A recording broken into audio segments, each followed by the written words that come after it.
In early February of this year, a group of lawmakers in South Dakota tried to pass a bill to ban radical medical experimentation on young children. Under heavy pressure from business groups like the Chamber of Commerce, the Republican-dominated legislature voted it down. Why would they do that? Well, as you probably guessed by now, it's because conducting radical medical experiments on children is now popular. These experiments are justified in the name of transgenderism. The failed South Dakota bill would have barred doctors from performing sex reassignment surgery on children under the age of 16. Now, these are radical, often irreversible procedures that can include double mastectomies, sterilization, and castration. The bill would have also barred doctors from prescribing hormones to aid in the transition process, once again, only for those under 16. Now, it used to be that everyone agreed with this idea. It was common sense. Adults are free to do essentially what they want. But if you're 15 or 9 or 10, you are too young to consent to profound acts, too young to consent to sex, too young to have your sex organs cut off. It's simple. This has been an operating understanding in the West for 1,000 years. But the reticence to mutilate children, which was once now morally obvious, is now seen as bigoted. As the transgender movement has grown, activists have pushed to transition children at younger and younger ages. For children with gender dysphoria at a sufficiently young age, it has now become common to place children on drugs like Lupron, which suppress hormone production and thereby block the onset of puberty. At least one Democratic presidential candidate has endorsed providing these drugs, puberty blockers, at taxpayer expense. So the question is, are puberty blockers safe?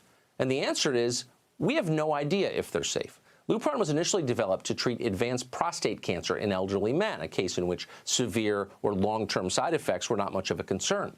The drug has also been used to treat precocious puberty. That's a rare and harmful condition where children as young as 5 undergo premature hormonal changes. But what's the effect of blocking puberty, possibly for years, on children who don't have any underlying medical cause to do so? Well, we don't know the answer to that. Activists claim the drug's effects are fully reversible. But we don't know that that's true. Besides delaying physical maturity, Lupron also affects bone density. There are thousands, literally thousands, of young adults who took Lupron as children and now have to battle with bone and joint problems more common in the elderly. A few small studies also indicate that when used to arrest puberty, Lupron can lower a child's IQ, cognitive ability, by 7 to 9 points, which is a lot. If that's really the case, it wouldn't be surprising, since puberty is crucial to completing the brain's development. And speaking of the brain, the rush to place children on puberty blockers is justified on the grounds of psychological health. Gender dysphoric kids who can't go on hormones right away, we are told, will likely become depressed or suicidal. Okay. But it turns out that depression is in fact a known side effect of puberty blockers. Irony of irony. In a recent study from the UK, after a year on puberty blockers, children were dramatically more likely to agree with the statement, quote, "I deliberately try to hurt or kill myself," while they were taking the drugs. So far, there are 0 long-term studies looking at the physical or mental effect of healthy children going on puberty blockers, whether they later go through a full sex change or not. Similarly, we know almost nothing about the long-term prognosis for children who undergo full physical transitions. It's simply too new. We don't know. We do have studies, though, on what happens to gender dysphoric children who don't receive puberty blockers. In about 80% of those cases, boys who wish they were girls or girls who wish they were boys eventually get over it and turn out fine, with no radical treatments necessary. As adults, many of these children become gay or bisexual, but they still identify with their biological sex, and they do not want sex change surgery. Think about that. That means that most, if not all, children with gender dysphoria should wait until adulthood to transition. Otherwise, the vast majority of them will get expensive, invasive, potentially dangerous, possibly irreversible treatments they never needed, and in the end wouldn't have wanted anyway. But activists can't wait for adulthood. They want any children with gender dysphoria to be pushed into a full transition as quickly as possible. In other words, they want doctors to carry out a vast human experiment with this nation's children, your children, as its subjects. And it really is a vast experiment. In 2009, the UK's Gender Identity Development Service, or GIDS, received 77 referrals for child gender dysphoria. A decade later, they received almost 2,600. That's an increase of more than 3,000%. Notably, while a decade ago most gender dysphoric children were biologically male, today a majority are biologically female. So why is that? Seems worth finding out. And despite the professional risks, some have tried to do so.